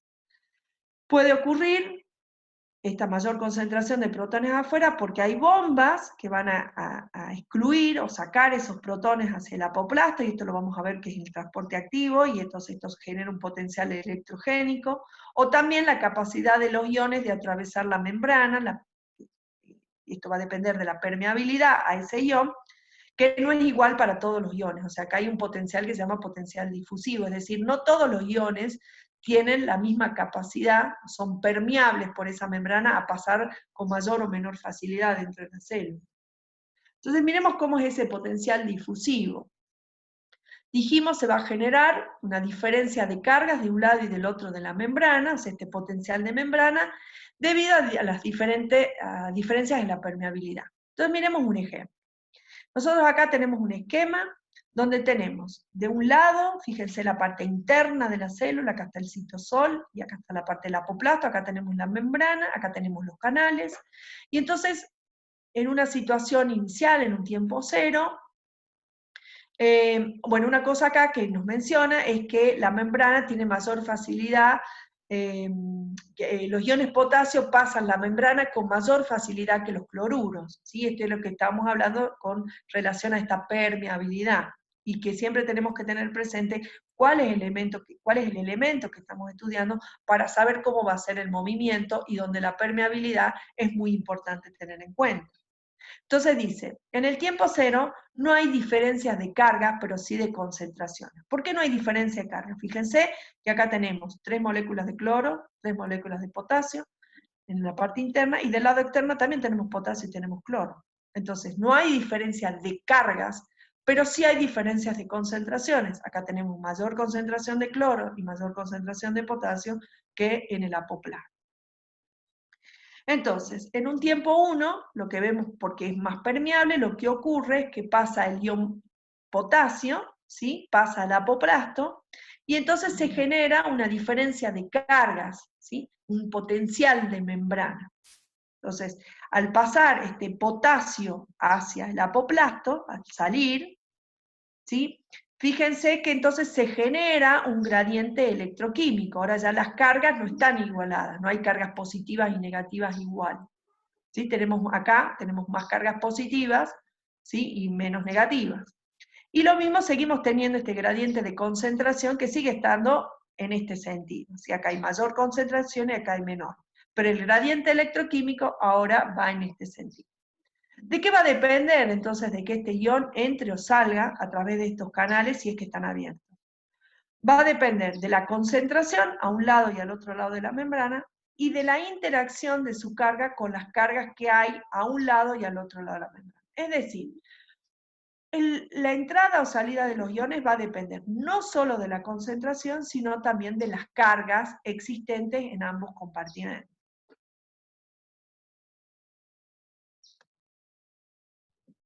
Acá, si recordamos, a ver, espérenme un minuto, nosotros decíamos, acá, recuerden esta parte, que si nosotros teníamos que esa diferencia, ese gradiente de potencial, si tomaba valores positivos, el ion iba a tender a salir. Y entonces fíjense que acá, ¿sí? ¿Qué es lo que va a tender?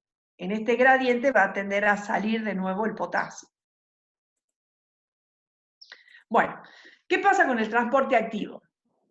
Dijimos que el transporte activo de iones puede ser, no lo dijimos, lo vamos a decir ahora, tiene un gasto de energía y puede ocurrir de dos maneras. A través de bombas primarias, ¿sí? Que es el transporte primario, que usan ATP para mover esos iones, y también a través de transportadores, que son hay un transporte activo secundario, que van a usar a un ion, en este caso A, que en general son los protones, para mover otro ion, B. Entonces, fíjense acá en el caso del transporte activo a través de transportadores, ¿sí? Como para poder sacar este ion, ¿sí? Al exterior, lo que hacen es incorporar otro, ¿sí? Entonces, el transporte primario, veamos el primero, está llevado a cabo por proteínas de membranas que mueven iones en contra de un gradiente de potencial químico, y son las bombas primarias.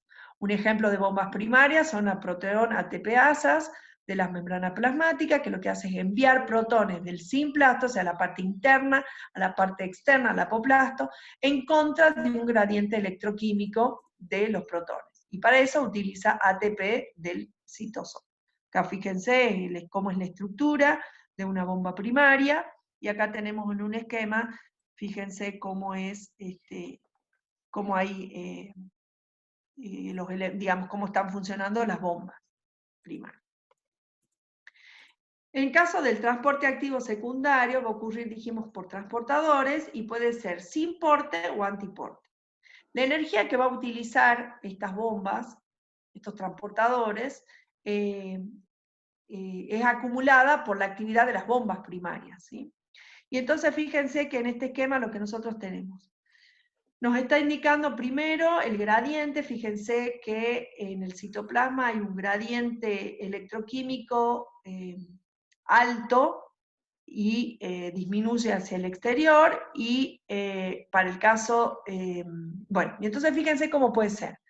Si es sin porte, este transporte, fíjense, acá tenemos el apoplasto y acá tenemos el simplasto. ¿Qué es el sin porte? Donde las dos, ¿sí? Dijimos que para que pueda ingresar unión, va a hacerlo a través de el ingreso de otro ion que dijimos que en general son los protones. Entonces fíjense que acá estaría, para que pueda ingresar el A, también ingresan protones al citoplasma. Y en el caso antiporte, lo que ocurre es que para que pueda, por ejemplo, salir acá el ion B, fíjense que acá nos está diciendo que va en contra, siempre dijimos que tiene que ir en contra de un gradiente, acá nos esquematiza qué es lo que pasa, nos indica cómo es para A, ¿sí? Para el ion A, y acá cómo es para el ion B, perdón, o sea, cómo son esos gradientes. Fíjense que para sacarlo, o sea, para ir en contra de este gradiente, ¿sí? Para sacarlo del citoplasma hacia el apoplasto, lo que hace es introducir o incorporar protones del apoplasto al simplasto. En este caso los dos van en la misma dirección, y en este caso uno va en una dirección y el otro en el otro. Acá lo que tenemos es un modelo hipotético del transporte activo secundario, y entonces fíjense, es lo mismo que estamos viendo recién. Acá S representa unión hipotético, cómo van en contra, y entonces fíjense cómo es la configuración, ¿sí? de estos transportadores, y entonces cómo primero se incorporaría en el sitio de unión los protones. Esto permitiría un cambio de conformación del transportador, y entonces este cambio de conformación permitiría que este ion se una a la parte, digamos, a la zona de unión, se vuelve a haber un cambio de configuración, lo que permite que, digamos, que ambos iones entren, ¿sí? Y una vez que están en el interior de la célula, cómo vuelve a restituirse la conformación original de los transportadores. Esto obviamente lo tienen todo en el libro, lo pueden mirar con todos los detalles. Algo que es importante a tener en cuenta, y que yo les decía, después vamos a ver cómo en realidad uno veía que en algún momento esto se estabilizaba cuando había la incorporación de algún nutriente en función de la concentración externa. Entonces fíjense que lo que se vio es si se grafica la velocidad, ¿sí? de incorporación en función de la concentración de un nutriente. Fíjense que acá está hecho básicamente se descubrió cómo era la cinética de la absorción de los nutrientes.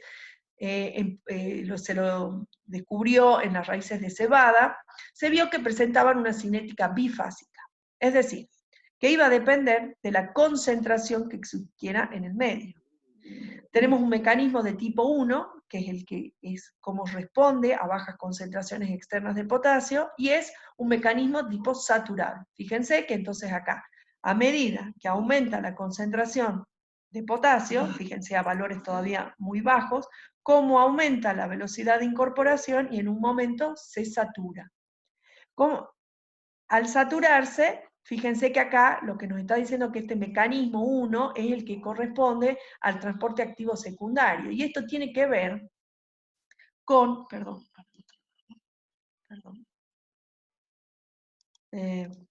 tiene que ver con la saturación de estos, o sea, de los transportadores, ¿sí? En algún momento no hay más transportadores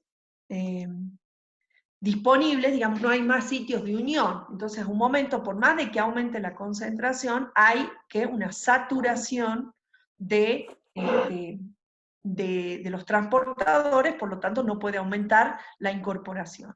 Sin embargo, lo que también se vio, que esto es de las respuestas de la cinética bifásica, es que a altas concentraciones, fíjense que acá estamos en valores muchísimo más altos, lo que se ve es que a medida que veíamos una respuesta más de tipo lineal, igualmente a altos valores también esto se satura, teníamos el mecanismo de tipo 2, que es más de tipo proporcional, es decir, a medida que aumenta la concentración de potasio, aumenta la velocidad de incorporación, y este es un mecanismo, el mecanismo de tipo 2, y está asociado al transporte pasivo. Acá tenemos como en la cinética enzimática, o sea, lo que se vio que era muy parecida, obviamente, a una respuesta cinética de las enzimas, y acá tenemos cómo se puede calcular en función de la curva de Michaelis-Menten. Entonces, para terminar de cerrar esto, ustedes tienen en el libro, en el Ascón Vieto, tienen un cuadro final que desde clasificación energética y funcional de los sistemas de transporte a través de la membrana, y yo les recomiendo que con base en este cuadro ustedes vayan todo lo que es el transporte de iones a través de la membrana, agarren este cuadro y lo completen o agreguen lo que vayan leyendo del libro. Sí, fíjense entonces acá como tenemos el tipo, si tenemos canales, transportadores o bombas. Fíjense acá en los transportadores, con transporte sin porte o con transporte antiporte, cuáles son las características, si va a ser un transporte pasivo o si va a ser un transporte activo, cómo es la cinética para cada uno de ellos, cuál es la energía, la fuerza ion motriz que va a estar interviniendo en cada uno de estos casos, y acá tenemos los ejemplos para cada uno de ellos. Así que este cuadro me parece un cuadro de síntesis muy bueno, que ustedes pueden ir completando con base en la lectura y en lo visto hoy. Por último, lo que quiero es, bueno, entonces hasta acá llegaríamos de cómo es todo este transporte de los iones, de los nutrientes a través de la membrana, ¿sí? Y cómo esto, después, cómo los nutrientes circulan a través de las plantas y cómo es la deficiencia y tal. Hay un tema que a mí que me gustaría que también tratemos. ¿Se acuerdan que yo la vez pasada, cuando hablamos de, entonces hasta ahí ya cerraríamos lo que es todo, la absorción y o sea, todo el movimiento de los iones a través de las membranas, por ejemplo, a nivel de las células, cómo se transporta a nivel de las células, de las raíces, cómo pasa de los tejidos, cómo pasa al xilema, cómo se distribuye el xilema a lo largo de toda la planta, en función de si son fuentes o destinos y en función de su movilidad. Y también vimos cómo las plantas, cuando hay deficiencias de esos nutrientes, cómo podíamos ver esos síntomas y cómo se determinan. Ahí terminaríamos. Hay un punto que nos había quedado pendiente de la clase anterior y que yo les dije que lo íbamos a ver hoy, que era con relación cuando veíamos el mecanismo de apertura y de cierre de estomas. Cuando nosotros vimos con relación al agua, lo que dijimos es que los estomas, ¿sí? Acuérdense que la difusión o el transporte de agua en forma de vapor era lo que nosotros conocíamos como la transpiración. Para eso, ese proceso ocurría en los estomas, ¿sí? Y entonces habíamos hablado de cómo, mirando el agua, ¿sí? Teniendo presente el agua, cómo ocurrían la apertura y el cierre de los estomas. Habíamos mencionado que para que los estomas se abran, tenía que haber una disminución del potencial agua a nivel de las células oclusivas, que lo que iban a hacer, si acá disminuye el potencial agua, lo que va a ocurrir es que por diferencia de potencial agua, el agua de las células acompañantes ingrese a las células oclusivas, eso teniendo en cuenta cómo eran las características, ¿se acuerdan? De los estomas, que habíamos dicho que en la parte interna las paredes estaban engrosadas, y que además la disposición de las microfibrillas iban a permitir que cuando entrara el agua y se generara un aumento de la presión de turgencia, eso iba a hacer que mecánicamente estas paredes se elonguen, se alarguen, ¿sí? Y entonces se iba a abrir el poro estomático. ¿sí? O sea, la presión de turgencia iba a ser sobre las paredes externas y esto, por la disposición de las microfibrillas y por esta capa muy engrosada, lo que hace es que se produzca la apertura del estómago. Después, por pérdida de agua, y el proceso inverso iba a producir que se cierren los estómagos. Eso era desde el punto de vista de agua. Lo que quedamos era que hoy vamos a ver cómo se produce esa disminución de potencial agua. Para que ocurra esa disminución de potencial agua, tiene que haber un aumento del potencial de soluto, ¿sí? O los osmótico. Es decir, tienen que haber solutos, tienen que haber una incorporación o una producción de solutos dentro de las células oclusivas, que lo que hagan es aumentar el potencial osmótico, hacerlo más negativo, y eso haga que el potencial de agua, acuérdense que habíamos dicho que el potencial de agua en las células era igual al potencial de turgencia más el potencial osmótico, haga que al ser muy negativo el osmótico, haga que el potencial agua sea más negativo, y ese potencial agua más negativo respecto de las células oclusivas era lo que iba a generar el ingreso del agua. Miremos entonces cómo ocurre ese aumento del potencial osmótico, o sea, que se haga más negativo, que haya más solutos dentro de las células oclusivas. Lo que tenemos acá es lo siguiente. Lo que se sabe, este es un esquema que yo lo fui sacando y lo completé, no es el que tienen exactamente en el Asconvieto, también lo pueden buscar en el Tyson Science. Si ven que falta algo, lo pueden seguir completando. Pero, ¿qué es lo que ocurre? La apertura de los estomas es algo que está sincronizado en las plantas, que tiene un ritmo, después lo vamos a ver que está asociado a los ritmos circadianos, a los ciclos circadianos, y entonces la apertura y cierre de estomas ocurre rítmicamente. Los estomas en general se abren al amanecer y se cierran al atardecer, ¿sí? Con un máximo de apertura que está al mediodía. Entonces, ¿qué es lo que pasa al amanecer?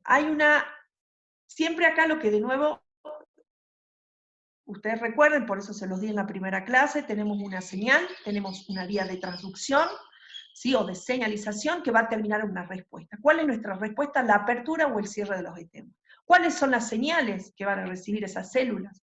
Y para que esa respuesta se desencadene, en el caso de los estomas lo que se ha visto es que la luz azul, ¿sí? Sería la señal al amanecer que reciben los estomas. Los receptores de la luz azul están en los cloroplastos, y lo que van a hacer es desencadenar esta vía de señalización o de transducción, haciendo que las ATPasas, que la protona ATPasa, fíjense que estas bombas primarias, lo que hagan es que se fosforilen, ¿sí? Y entonces, esta fosforilación de estas bombas lo que va a hacer es que se elimine o que salga de las células oclusivas, salgan protones. ¿Sí? Es lo que recién habíamos visto como en el mecanismo de las bombas primarias. Es la eliminación, o sea, la salida, no eliminación, sino la salida de protones al medio, ¿sí? En contra de un gradiente de concentración electroquímico, y entonces veíamos que es con gasto de energía. ¿De dónde salen estos protones? Vienen del agua, ¿sí? Entonces estos protones son los que salen, pero a su vez dentro, en el interior de las células oclusivas, quedan grupos hidroxilos cargados negativamente. ¿Qué es lo que genera entonces esta salida de protones? Va a generar que se incorpore a través de canales que entren potasio, ¿sí?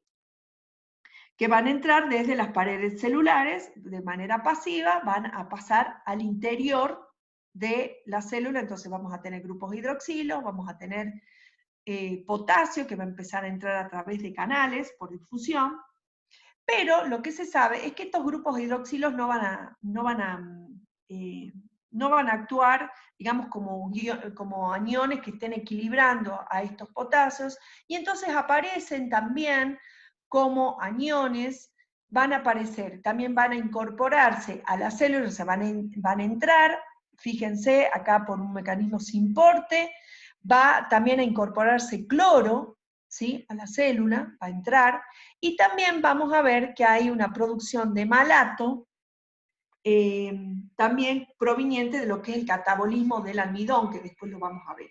Entonces, ¿qué tenemos dentro de la célula?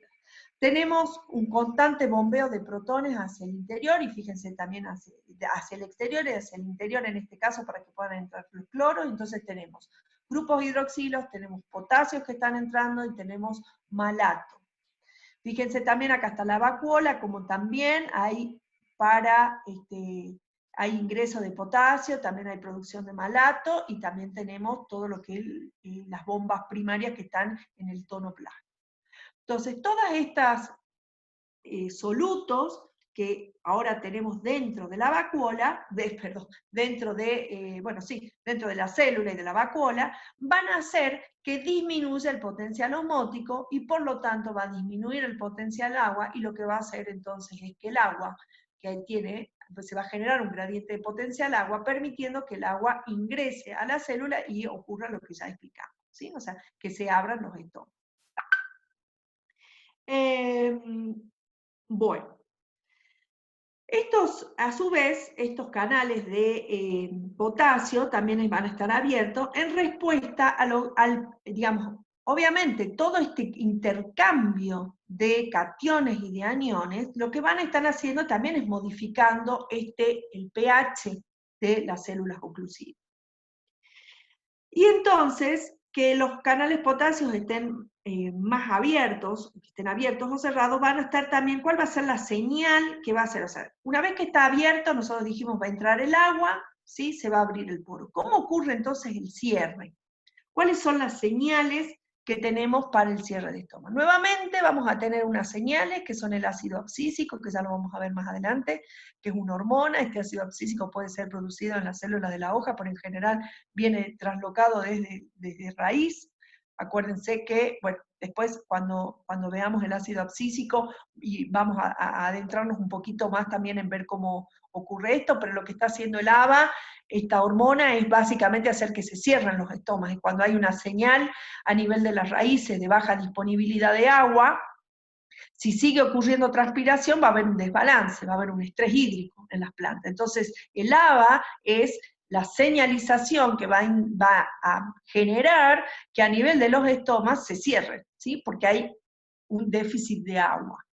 Entonces, fíjense que el ABA va a actuar como señal y va a hacer que se abran los canales, induce la apertura de canales de calcio, fíjense acá,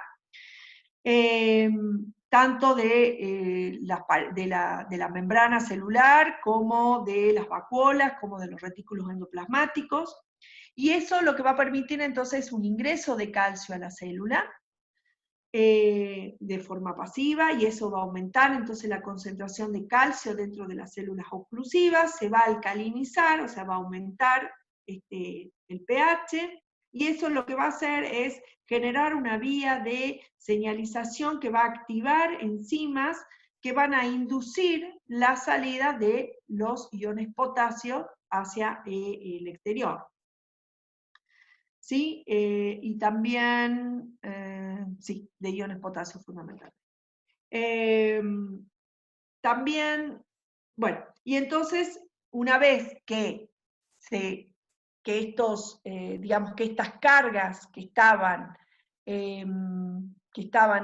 disminuyendo el potencial osmótico de la célula, cambia, digamos, ¿sí? O sea, va a haber, el potencial osmótico en realidad va a aumentar, se va a hacer menos negativo, va a disminuir en realidad.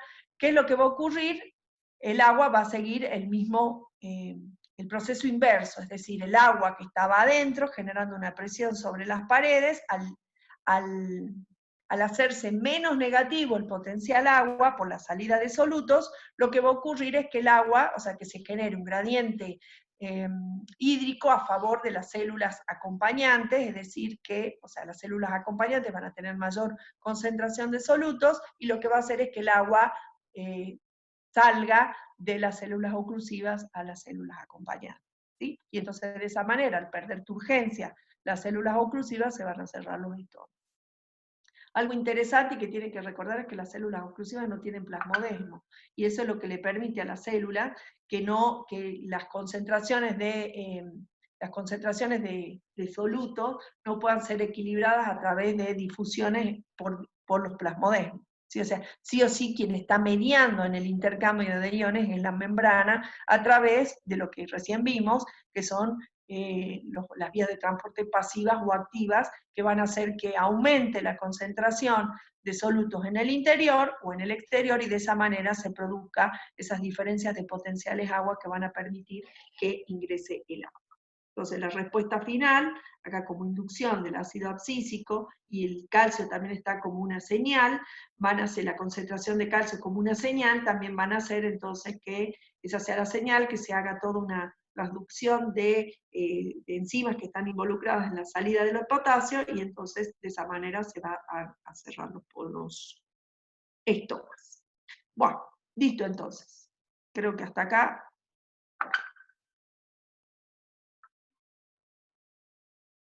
Vuelvo acá. Listo. Cris, ¿estás ahí?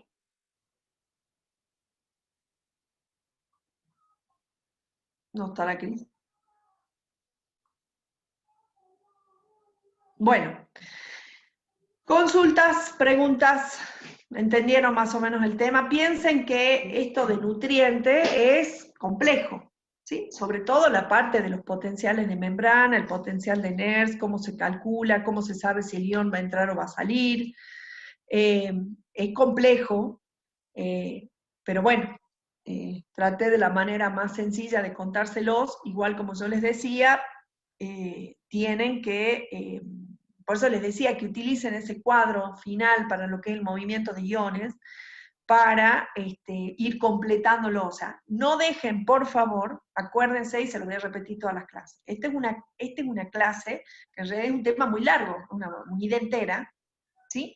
Que yo lo que hice fue sintetizar o poner los puntos que ustedes tienen que tener presentes. Entonces, ¿qué es lo que tienen que hacer? Con base en este PowerPoint, con base en las tablas, en esas figuras, o fíjense que yo también les dije, bueno, ahí yo les di como un ejemplo de cómo ir, para las deficiencias, cómo ir ordenando, ¿sí? Porque en el libro viene una detrás de la otra, es completen este PowerPoint, ¿sí? Y bueno, y ármense sus propios resúmenes, pero no se queden simplemente con esto, porque esto es muy escueto, digamos, ¿no? O sea, por favor, vayan mirando del libro y completando de ahí. Así que bueno, no sé, preguntas. Profe, ¿qué tal? Buen día. Un día. Yo sí tengo dos consultas. La primera es cuando usted explicaba la respuesta de los nutrientes, de la concentración de nutrientes en referida a los tejidos, cuando hablaba de la zona crítica, zona de lujo, en esa parte. A mí no me queda muy claro qué es la zona de consumo de lujo. Si bien usted explicaba, bueno, de que la curva se mantiene constante, digamos, el crecimiento es lo que yo entiendo, se mantiene constante, o no cambia en realidad, a pesar de que cambie la concentración de nutrientes que absorbe la planta. ¿Para qué entonces sigue absorbiendo nutrientes? ¿Para un mantenimiento? ¿O eso no me queda muy claro? No sé si entiende mi Sí, pregunta. en realidad uno lo que siempre tiene que estar pensando, que es lo que también lo planteamos con agua, es que en realidad siempre hay deficiencias, ¿no es cierto? O sea, que en realidad uno está más en la parte de la zona de deficiencias. Igualmente, la zona de lujo es, bueno, si uno pusiera, por ejemplo, una planta que está en hidroponía, donde uno le está proveyendo todos los nutrientes necesarios, está en esa zona de lujo. Es decir, donde el crecimiento es máximo porque tiene todo disponible. Y cuando lo está consumiendo, sigue estando disponible en el medio. Por eso es de lujo. ¿Se entiende? Porque lo que vos tenés es el máximo crecimiento, porque vos tenés disponibilidad permanente para la planta. En realidad que se llame de lujo, no de lujo es un término que se le ha puesto para compararlo respecto a una deficiencia. ¿Sí?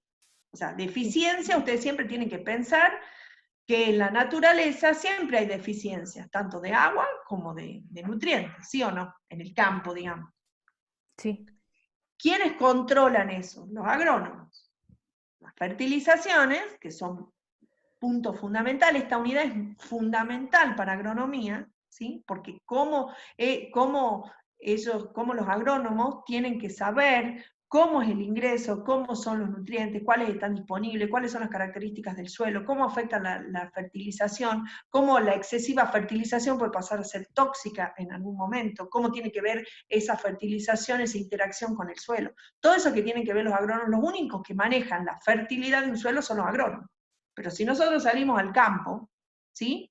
Vamos a un bosque nativo, ¿sí? En esos casos, bueno, la disponibilidad de nutrientes es la que existe y es la que tiene que ver con el ciclado de esos nutrientes en la naturaleza. Por eso también es tan importante los microorganismos, ¿sí? O sea, ese equilibrio que puede haber en la disponibilidad de nutrientes tiene que ver con cada uno de esos elementos y cómo esos elementos ciclan en esos ambientes, cómo pueden entrar y salir de distintos ecosistemas, ¿sí? Eso lo vemos más en ecología.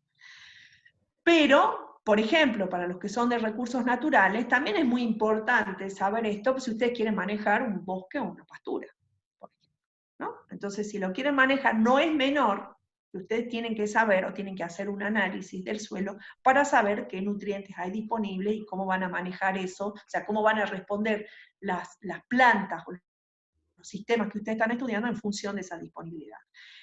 Lo que te quiero decir es que al igual que el agua en la naturaleza, en general siempre están en déficit, ¿sí? Siempre hay una disponibilidad, porque fíjense que esto que yo les decía, que los nutrientes están distribuidos en una forma muy variable, puede ser hasta localizada, y está asociada a cómo está el suelo, cómo es la compactación, a cómo es la aireación.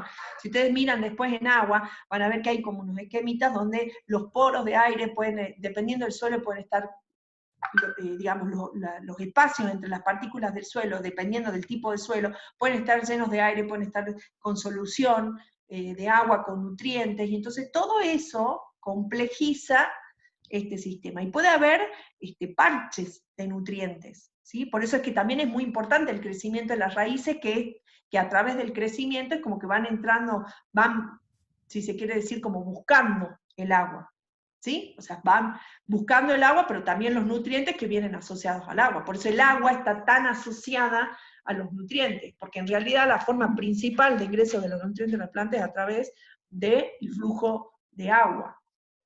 Y entonces esa zona de lujo es simplemente ese esquema, lo que está tratando de marcar básicamente es que hay una zona de deficiencia, ¿sí? Que en esa zona de deficiencia pequeños aumentos en las concentraciones de nutrientes va a hacer que la planta crezca, responda, ¿sí?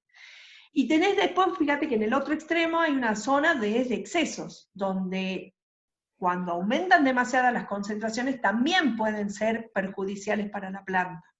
¿Sí? Por ejemplo, si vos tenés plantas que no están adaptadas a vivir en salinidad, que tienen un mecanismo particular que les permite estar en un ambiente con mucho sodio, mucho cloro de sodio, y digamos, no es tóxico para las plantas, y las plantas pueden crecer y reproducirse en esos ambientes, entonces tienen mecanismos particulares.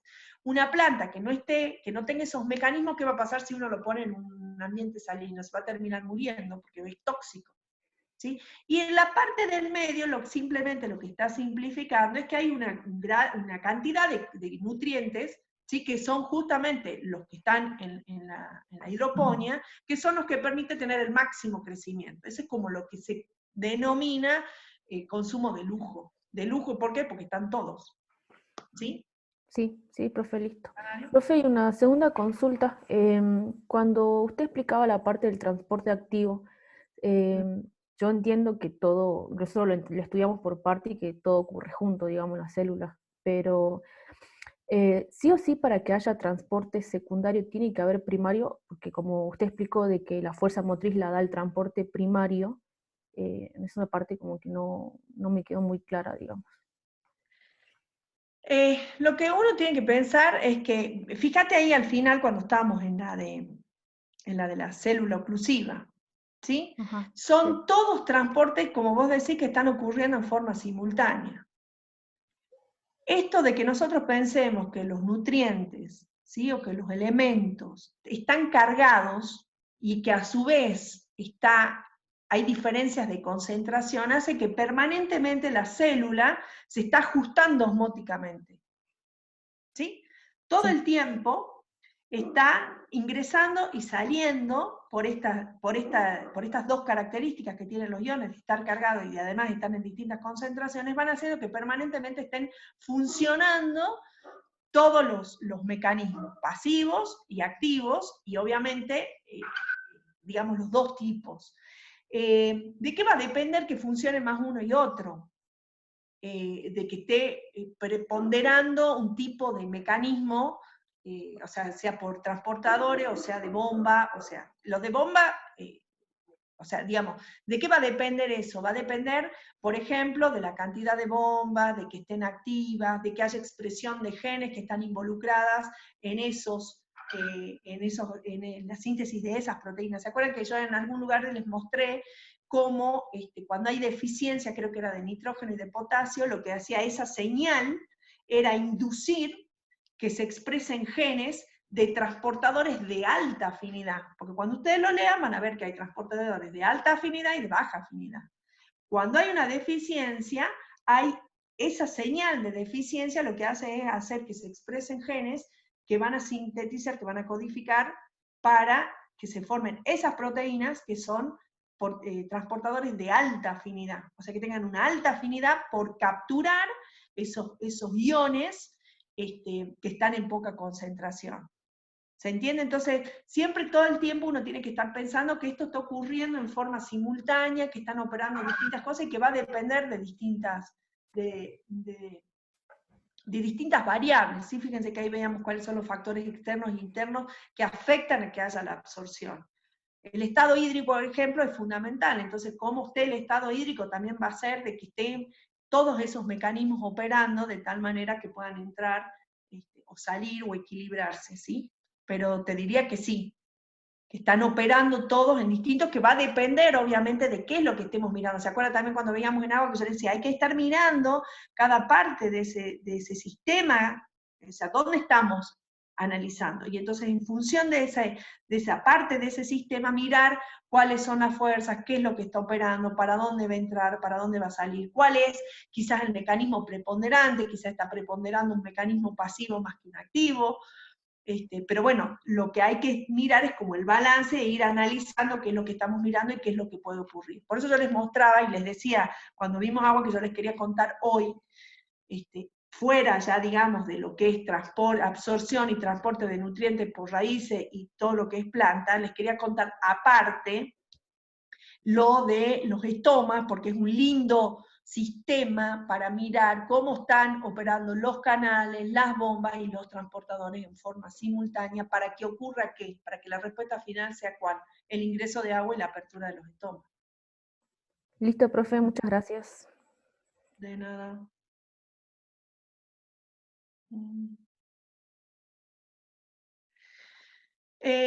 Ahí Jesús, a ver, voy a tratar de mirar, esperen un minuto. A ver dónde empiezan consultas más prácticas acá. Jesús. Sí, es importante determinar la conductividad eléctrica, porque es la que te va a determinar en un suelo cuál es la capacidad que tiene ese suelo eh, de que se movilicen esos nutrientes o esos iones que vos querés ver si están disponibles para la planta. Uno asume que si el suelo tiene mayor conductividad eléctrica, la planta va a tener más disponibles esos elementos, así tiene menos conductividad. Entonces, cuando se hace análisis de suelo, sí, es una de las cosas que sí se determina. Hay varias, ¿no? Lo pueden mirar en el libro, ahí está cómo se determinan las deficiencias, cuando se hace análisis de suelo, ahí dice toda una serie de elementos que se pueden hacer. Uno saca una muestra de suelo, la lleva al laboratorio, por ejemplo acá en el INTA en Salta hay un laboratorio de análisis de suelo certificado, donde uno lleva material vegetal y lleva la muestra de suelo y hacen las determinaciones nutricionales y del estado del suelo y de cómo es. Entonces dan muchas características que son importantes para saber si los iones van a estar más o menos disponibles para la planta. Y acuérdense eso también de la importancia de la rizófora, cómo la planta también puede modificar ese ambiente cercano a la raíz que puede permitir que iones que no están disponibles a través de exudados pueden modificar, o sea, pueden hacer que esos exudados permitan que esos nutrientes interaccionen con esos exudados y puedan incorporarse a las plantas. ¿Está Jesús? O sea, tienen que pensar que todas las determinaciones que se hagan tienen que estar asociadas a pensar o a indicar al que pide el análisis cuán disponible está, o sea, cuál es el objetivo de los análisis, saber si los nutrientes están disponibles para la planta. ¿Sí? Imagínense, un ingeniero agrónomo necesita saber para poder cultivar cómo está ese suelo, ¿sí? Para ver si tiene que fertilizar o no. Entonces, todos los análisis tienen que llevar a poder determinar, ¿sí? con relación al suelo, cuál es la disponibilidad de nutrientes de ese suelo, cuál es el estado nutricional, y que además permita tomar decisiones si van a fertilizar o no, o cuándo. Igualmente el tema de las fertilizaciones y todo lo demás, en agronomía es muy importante saber en qué momento del ciclo está la planta, porque eso también tiene que ver con la realocación y cómo se usan esos nutrientes en determinados momentos. Por eso yo le decía, cuando uno estudia nutrición, o como cuando estudia todos los aspectos de las plantas, siempre es importante saber cuál es el estadio del ciclo de vida, para que entonces uno pueda entender cómo van a ser las respuestas, que pueden ser diferentes dependiendo de si es una plántula o si es un individuo adulto, o si está en momento fenológico, por ejemplo. O sea, cuando se fertiliza, por ejemplo, no sé, en trigo, en maíz, cuál es el momento de la fertilización. No fertilizan inicialmente porque quizás con la cantidad de nutrientes que tiene el suelo inicialmente es suficiente como para que las plantas crezcan, pero hacen una buena fertilización al momento, por ejemplo, reproductivo, donde entonces toda esa asimilación va directa hacia los destinos, hacia lo que es la formación de frutos. Así que, bueno, eso. ¿Más preguntas?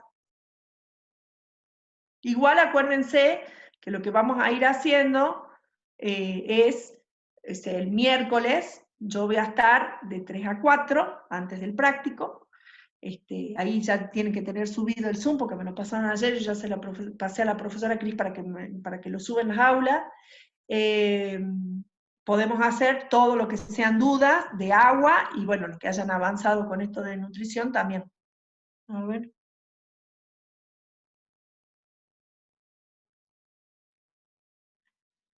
En realidad, a ver, ahí Raúl pregunta con relación a la temperatura, si es del ambiente, del suelo o del agua. Bueno, en realidad hablamos de la temperatura en general, porque todas las temperaturas influyen. ¿Sí? O sea, si nosotros dijimos que para que ingrese el agua, ¿sí?, se tiene que generar esta fuerza que produce la transpiración, ¿sí? Acuérdense que hablábamos de la teoría coheso-tenso-transpiratoria, que es lo que, a través de la transpiración, la fuerza que genera que el agua ingrese, y hablábamos del continuo suelo-planta-atmósfera. Entonces, la temperatura del aire obviamente va a afectar a la transpiración, y eso va a hacer que en definitiva afecte a la incorporación de agua, que a su vez tiene los nutrientes. Y también, obviamente, la temperatura del suelo, y del agua que está en el suelo, obviamente, porque el agua que está en el suelo va a tener la temperatura que está en el suelo, también va a afectar a que haya mayor o menor ingreso, como decíamos, por desnaturalización, por ejemplo, de lo que son todas las proteínas, o si son bajas temperaturas, la falta de activación. O sea, en realidad la temperatura lo que tiene que ver básicamente con la parte metabólica de la desnaturalización de las proteínas, y que eso haga que las membranas queden poco permeables, y entonces en realidad haya más que entrada, haya salida, y sí, obviamente tiene que ver todas las temperaturas, sea por acción metabólica, o sea, por ejemplo, la temperatura del aire, que es la que va a generar la fuerza de la transpiración. ¿Está, Raúl?